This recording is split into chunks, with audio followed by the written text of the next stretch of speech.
வணக்கம். தாவேகா தலைவர் நடிகர் விஜய் தில்லி பயணம், அங்கே சிபிஐ விசாரணை, இதை பற்றி பரவலாக விவாதித்துக் கொண்டிருக்கிறீர்கள். அவரோட இந்த அனுபவத்தை பற்றி சந்தோஷம் அதெல்லாம் சொல்றதுக்கு இல்லை. ஆனாலும் ஒரு விஷயத்தை நாம் உணர்த்தியாக வேண்டும். என்னன்னா, கொள்கை எதிரி பாஜக அப்படின்னு எப்பவுமே சொல்வாரு, அரசியல் எதிரி திமுக அப்படின்னு சொல்வாரு. அவருடைய அந்த விசிலடிச்ச ரசிகர்களுக்கு இந்த விஷயத்த மண்டையில புகுத்தி புகுத்தி புகுத்தி அவங்க எல்லாம் என்னவோ திமுகன்னா அவர்களுடைய எதிர்பக்கத்தில் இருப்பவர்கள் எதிர்கட்சி அல்லது இவர்களை அழிக்க வந்த கட்சி அப்படிங்கிற மாதிரி ஒரு நினைப்புல அவங்க எல்லாம் பேசுவாங்க. தற்குறித்தனமாங்கிற வார்த்தையை தான் திரும்பவும் சொல்லணும். எதுவுமே புரியாமல், எந்த அரசியலும் புரியாமல் அவங்க பேசிட்டு இருப்பாங்க. அப்படி பேசாதீங்கன்னு ஒரு அறிவுரையை கூட இந்த நடிகர் சொன்னதே இல்லை எந்த நிலையிலும். திரும்ப திரும்ப அவங்கள உசுப்பேத்தி விடுற மாதிரி எல்லா விஷயத்தையும் பேசிட்டு இருந்தாரு. அப்படி தொண்டை புடைக்க, நரம்பு புடைக்க, வாய் அப்படி குரல் எழுப்பி, வயிற்றுலேருந்து குரல் எழுப்பி ஊன்னு நடிச்சிட்டு இருந்தார் மேடையில். யாராவது ஒரு இயக்குனர் அந்த மேடையில் இருந்தார்னு வச்சுக்கோங்களேன், அவர் நடிகர் விஜய் பேசுகின்ற அந்த மேடையில் யாராவது ஒரு இயக்குனர் இருந்து அந்த காட்சியை ஒளிப்பதிவு செய்துட்டு இருந்தா திரும்ப cut cut cut cut cut, இவ்வளோலாம் நடிக்காதீங்கப்பா, இவ்வளோலாம் எமோஷன் தேவையில்லை, அதெல்லாம் டப்பிங்கில் பார்த்துக்கலாம், இங்கே அமைதியாக பேசுங்க, நிதானமாக பேசுங்க, இதுக்கு மேலே நடிக்காதீங்க அப்படின்னு தெளிவாக சொல்லியிருப்பாங்க. அந்த அளவுக்கு மிக மிக மோசமாக ஒரு உடல் மொழியோடு அவர் கத்தி கத்தி கத்தி கேள்விகளாக எழுப்பி கொண்டிருந்தார். புதுச்சேரிக்கு போனால் அங்கே திமுகவை பற்றி விமர்சனம் பண்ணுறது, தமிழ்நாட்டில் பார்த்தா போகிற இடத்துலலாம் திமுக திமுக திமுகன்னு அதை பற்றியே தான் பேசிகிட்டு இருந்தார். அவரோட கட்சி, அவரோட கொள்கைகள் என்ன, ஆண்களுக்கு அவருடைய கொள்கைகள் என்ன, பெண்களுக்கு அவருடைய கொள்கைகள் என்ன, இளைஞர்களுக்கு அவர் என்ன திட்டம் வைத்திருக்கிறார் அப்படிங்கிற மாதிரியெல்லாம் எதையுமே பேசினதில்லை. அவரோட ஒரே தூங்கும் போதும், முழிச்சிருக்கும் போதும், சாப்பிடும் போதும், தண்ணி குடிக்கும் போதும் ஒரே நினைப்பு திமுக திமுக திமுக என்பது மட்டும்தான். இந்த விஷயத்தை நான் பல இடங்கள்ல சொல்லியிருக்கேன். ஒரு எல்கேஜி ஸ்டூடெண்ட்டு நான் பிற்காலத்தில் பெரிய சயின்டிஸ்டாக வரணும், பெரிய படிப்பாளியாக வரணும், பெரிய அதிகாரியாக வரணும், பெரிய அறிவாளியாக வரணும், நிறைய டிகிரி படிக்கணும், டாக்டரேட் பண்ணணும், இப்படியெல்லாம் ஆசைப்படலாம். அப்போ நம்ம எல்லாரும் என்ன சொல்லுவோம், நல்லா படித்து வாப்பா, ரொம்ப சந்தோஷம், இந்த மாதிரி குழந்தைகள்லாம் பார்க்குறதே ரொம்ப அபூர்வம், இப்படி புரிஞ்சு சொல்கிறிய எல்லாத்தையும், நல்லா படி நல்லா படின்னு எப்போ அந்த குழந்தைய பார்த்தாலும் நல்லா படிக்கிறியாப்பா அப்படின்னு கேட்போம் நிச்சயமாக. அந்த மாதிரி ஒரு எல்கேஜி ஸ்டூடெண்ட்டு எடுத்த உடனே நான் யூனிவர்சிட்டி ரேங்க் ஹோல்டர் ஆகணும், வைஸ் சான்சலர் ஆகணும், அல்லது கல்வித்துறை அமைச்சராகணும், கல்வித்துறை அமைச்சர்லாம் கூட வேண்டாம், நான் நேரடியாக முதல்வர் ஆகணும்னு ஆசைப்பட்டா இது பேராசை இல்லையா? ஆசைப்படலாம், ஆனால் பேராசைப்பட்டா தன்னோட தகுதி என்ன, தன்னோட திறமை என்ன, சினிமாவில் 4 டயலாக் சொல்லிட்டு 4 ஸ்டெப் டான்ஸ் போட்ட உடனேயே தன்னை முதல்வராக ஆக்க முடியும் அப்படின்னு நினச்சிக்கிட்டாருன்னா இதை எங்கே கொண்டு போய் சொல்கிறது? சினிமா மாதிரி அரசியல்னு நினச்சிக்கிறாரு, அரசியல் மாதிரி சினிமான்னு நினச்சிக்கிறாரு. அரசியல்ங்கிறது யாரும் எழுதி கொடுத்த வசனத்தை சொல்கிறது இல்லை. உங்களுடைய கொள்கை என்ன, அதை நீங்கள் உங்களுடைய கொள்கையை நீங்கள் உயிரில் சுமக்க வேண்டும், உதிரத்தில் சுமக்க வேண்டும், சிந்தனையில் சுமக்க வேண்டும், சொல்லில் சுமக்க வேண்டும், செயலில் சுமக்க வேண்டும், பார்வையில் சுமக்க வேண்டும். உள்ளும் புறமுமாக, தின்னும் சோறாக, அருந்தும் நீராக, எல்லா நேரமும் அந்த கொள்கையாக நீங்கள் மாறி போக வேண்டும். அப்படி உணர்வு பூர்வமாக நெஞ்சிலிருந்து கொள்கையை சொல்லுகின்ற ஒரு காட்சியை கூட விஜய் இதுவரைக்கும் மேடையில் நடித்ததே இல்லை. ஏன்னா அவற்றை கொள்கை இல்லை, திட்டுறது மட்டும்தான் கொள்கையாக இருக்குது. அதனால் தூய சக்தின்னு ஒரு டயலாக் அடிக்கிறது, பாயசம், அப்புறம் என்னது இன்னொன்று என்னவோ சொன்னார் அப்படிங்கிறது, ஃபாசிசமா பாயசமா அப்படின்னாரு. திமுக ஒரு தீய சக்தி தீய சக்தி தீய சக்தினாரு. பாயசமா ஃபாசிசமா அப்படின்னு கேட்டார். திரும்ப திரும்ப என்ன பண்ணார், பொத்தி பொத்தி பொத்தி வச்சார் பிஜேபி. அதிகமாக சொல்லாமல் மயிலிறகால வருடி விடுற மாதிரி, வாழைப்பழத்தில் வழுக்கிற மாதிரி எல்லாம் பண்ணார். கடைசியில் இப்போ அவருக்கு ஞானோதயம் வந்திருக்கணும். என்னன்னா, திமுக அரசு, நம்முடைய தமிழ்நாடு அரசு, திமுக அரசுன்னு கூட சொல்ல வேண்டாம், நம்முடைய தமிழ்நாடு அரசு அவரை எப்படி கண்ணியமாக நடத்தியது. ஒரு கூட்டம் நடத்துகிறாங்க, ஒரு பொதுக்கூட்டம், ஒரு வெளியில் இந்த மாதிரி ஊர்வலத்தில் போகிறாரு ஒரு நடிகர். அப்படிங்கும்போது அதற்கு என்னென்ன கட்டுப்பாடுகள் விதிக்க வேண்டும், என்னென்ன வழிமுறைகளை சொல்ல வேண்டும், எஸ்ஓபி, ஸ்டாண்டர்ட் ஆப்ரேட்டிங் ப்ரொசீஜர்னு பேர். அதையெல்லாம் தான் சொன்னார்கள் நம்முடைய காவல்துறையினர், தமிழ்நாட்டு காவல்துறையினர் நடிகர் விஜயின் அந்த கரூர் விஜயத்துக்கு. ஆனா எடுத்த உடனே அவர் என்ன சொன்னாரு, காவல்துறைக்கு நன்றின்னு சொல்லிட்டு நான் இவ்வளவுதான் சிரிக்கணும்னு சொல்றாங்க, நான் இவ்வளவுதான் கை தூக்கணும்னு சொல்றாங்க, திமுக அரசு என்ன பண்ணிட்டு இருக்கு, என்னை அழிக்கணும்னு நினைக்கிறாங்களா, அதுவா இதுவான 1000 டயலாக் பேசினாரா இல்லையா?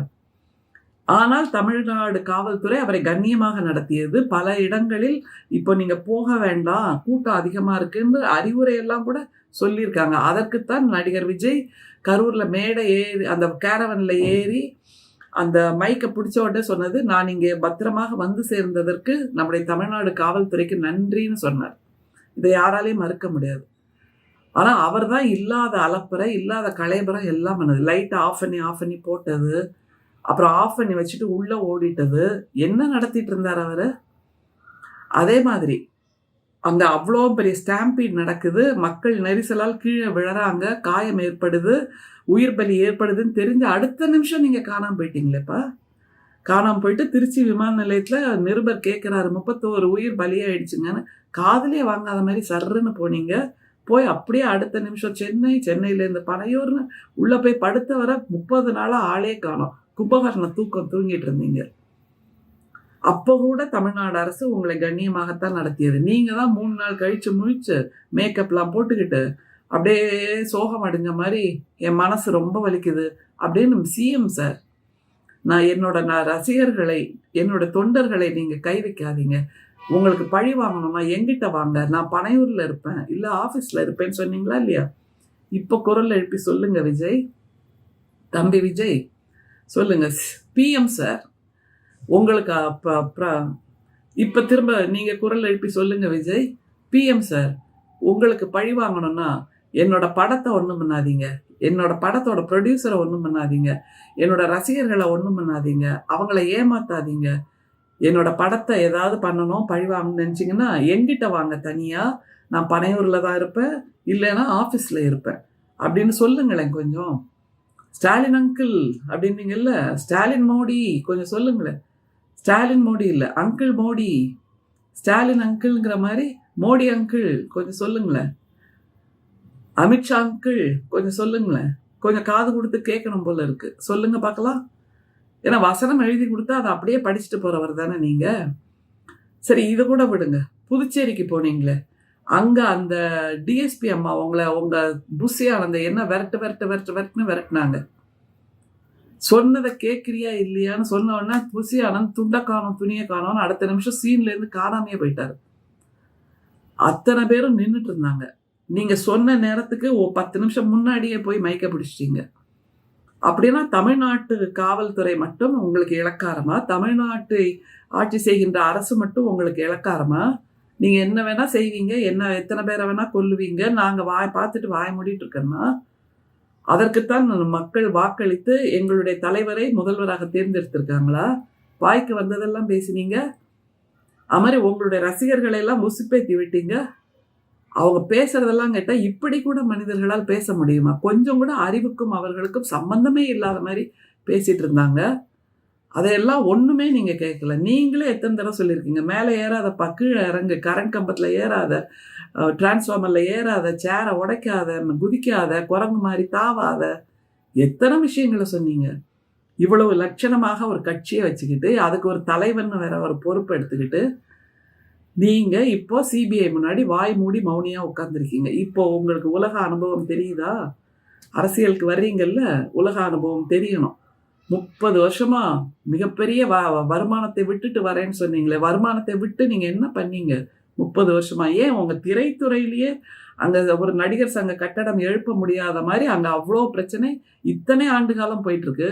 அதுக்கு நான் ஃபண்டு கொடுக்குறேன்பா, அதை ஒன்று ஆரம்பிங்க, முடிங்க, நாம எல்லாருமா சேர்ந்து அதை திறப்பு விழா பண்ணலாம். ஒரு வார்த்தை சொல்லியிருக்கலாமே, சொல்லவே இல்லையே.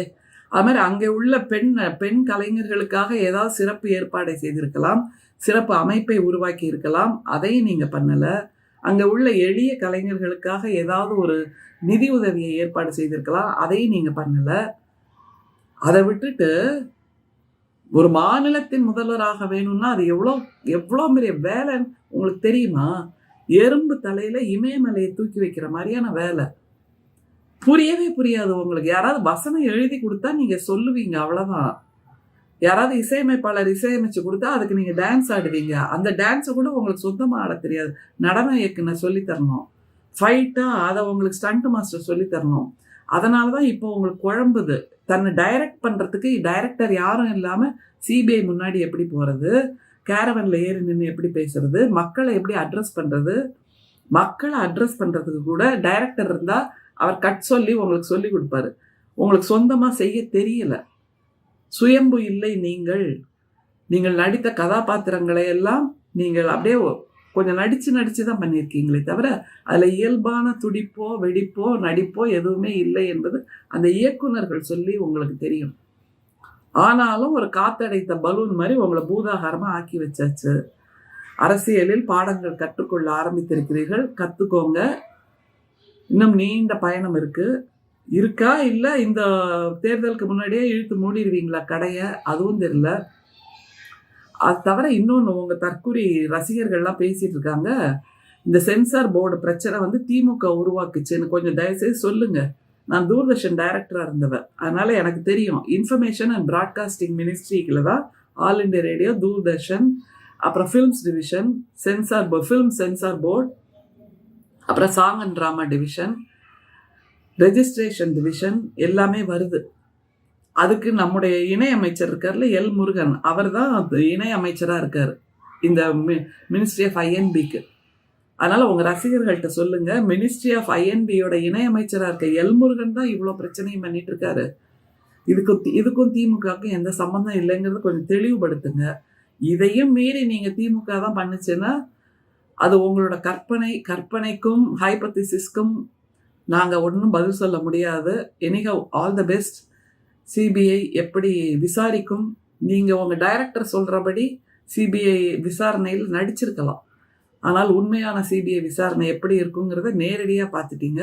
30 வருஷமா நடிச்சு வெறுமே ஒரு கூட்டுப்புழு மாதிரி இருந்தீங்க நீங்க. வீடு தெரியும், இல்லைன்னா தனியாக விமானத்தில் பயணம் பண்ண தெரியும், இல்லைன்னா ஷூட்டிங் ஸ்பாட் தெரியும். அதை தவிர நீங்க வெளி மக்களோடு இயல்பாக அந்த சுயமான முகம் அதை வைத்துக்கொண்டு நீங்கள் எங்கேயும் வெளியே வந்ததே இல்லை. எல்லா நேரமும் ஒரு இறுக்கமான இன்ட்ரோவெட் பாடி லாங்குவேஜோட தான் இருந்திருக்கீங்க. மக்கள் மீது அக்கறை என்பது கண்ணில் பளபளன்னு தெரியும், முகத்துல தெரியும், வார்த்தையில தெரியும். அது எதுவுமே உங்கள்கிட்ட தெரியல. அப்புறம் மிக அதிகமான வருமானத்தை விட்டு வர்றாரு அப்படின்னு உங்க ரசிகர்கள், அங்க இருக்கக்கூடிய பெண்மணிகள்லாம் அப்படியே கொஞ்சம் குலாவுறாங்க. இப்போ அந்த ஜனநாயகன் படம் கூட 500 கோடி பட்ஜெட்டுங்கிறாங்க. 500 கோடியில 450 கோடி உங்களுக்கே கொடுத்துருப்பாங்க. இது ஒன்றும் கேரளா ஃபிலிம் இண்டஸ்ட்ரி மாதிரி இந்த மாதிரி மிகப்பெரிய பட்ஜெட்னா எல்லாருக்கும் பகிர்ந்தளித்து ப்ரொடக்ஷன்ல ரொம்பவும் ஹைப் ஏற்றி ப்ரொடக்ஷன்ல ரொம்ப பிரம்மாண்டமாக பண்ணியிருப்பதாக எந்த தகவலும் கிடையாது. உங்களுக்கு கொடுக்கப்பட்ட சம்பளம் தான் மிக அதிகமாக இருக்கும் எப்போதுமே, உயர்ந்த பட்ஜெட் படத்துல கூட. அது மாதிரிதான் இப்பவும் ஆயிருக்கு. ஒன்று சொல்கிறேன், பராசக்தி மாதிரி கருத்தியல் ரீதியாக இளைஞர்களுக்கு உணர்வேற்றுவதாக, உணர்வெழுச்சியை தூண்டுவதாக, தாய்மொழி மீது பற்றை உண்டாக்குவதாக உங்களால் என்றைக்கும் சிந்திக்க முடியாது. அது இன்றைக்கு பராசக்தியாக வெளிவந்திருக்கிறது. அதற்கு மூல வசனம் எழுதியவர் எங்களுடைய முத்தமிழறிஞர் கலைஞர். அவர் உங்களுக்கும் முத்தமிழறிஞர் கலைஞர் தான். ஏன்னா உங்களுக்கும் முதல்வராகத்தான் இருந்திருக்கிறார். எனவே அவங்க அந்த காலத்துல படாத பாடா எத்தனை சென்சார் பிரச்சனை, இதெல்லாம் கொஞ்சம் ஹிஸ்டரியை திரும்பி பார்த்து படிச்சுட்டு வாங்கப்பா. All the best for your career. Whether you are going to continue as an actor or still continue as a second fiddle to BJP, let us wait and see. All the best. நன்றி.